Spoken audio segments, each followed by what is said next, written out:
Bienvenue dans ce nouveau tutoriel dans lequel je vais vous parler de comment changer les droits d'administration sur un fichier ou un dossier si vous voulez aussi. Comment dire à telle personne d'avoir accès ou à telle autre personne de ne pas avoir accès plutôt. Donc vous devez savoir que les ordinateurs ont plusieurs types de comptes. Il y a le compte administrateur, le compte user qui est notre compte par défaut que nous utilisons et le compte invité. Donc je suppose par exemple que vous vous connectez sur votre compte par défaut et vous avez envie maintenant d'empêcher quelqu'un qui a accès à ce même compte de pouvoir modifier un fichier donné. Donc alors comment il faut le faire? J'ai eu à expliquer un peu cela dans mon tuto précédent, le tuto dans lequel je vous ai parlé de comment protéger ces dossiers par un mot de passe sans logiciel.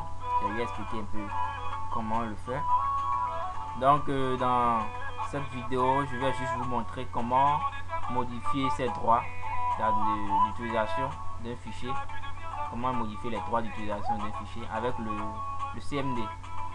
Donc on va lancer le CMD ici, vous tapez CMD, vous l'exécutez en mode administrateur, c'est important, n'oubliez pas de le faire, c'est très important, sinon vous risquez de créer autre problème. Vu que c'est sur votre compte par défaut, on veut faire la modification, il faudrait mieux que vous soyez en mode administrateur. Donc voilà, là maintenant je vais créer un petit fichier sur mon bureau d'abord.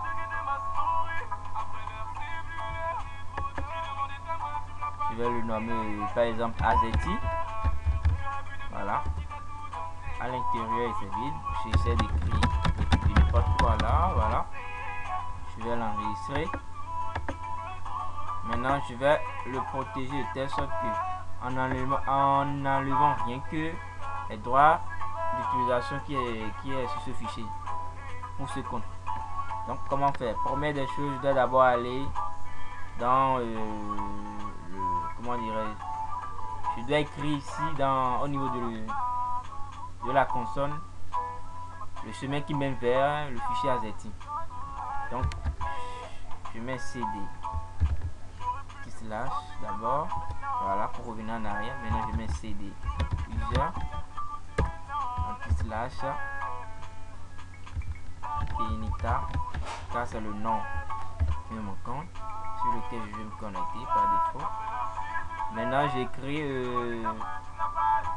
desktop, voilà, je sais sur le bureau se trouve le fichier test, je valide.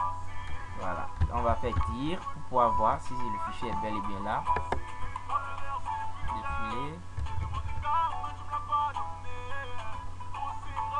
Comme vous le voyez, c'est bel et bien là, azeti.txt. Voilà. Maintenant, suivez bien ce que je vais faire. À ce niveau, je vais taper CACLS. Voilà. Et j'écris le nom du fichier que je veux enlever les droits d'utilisation. TXT. Voilà. Espace slash P espace Kenita 2.N. Là, vous validez par entrée. Il y a une erreur qui a été identifiée. Je vais voir. Ok, ici il n'y a pas A. Je relance. Voilà. Je dis oui en appuyant sur la lettre O. Je fais entrer. Comme vous le voyez, le fichier est traité. On va le lancer. Vous allez voir ce que ça va donner. Voilà, là c'est refusé.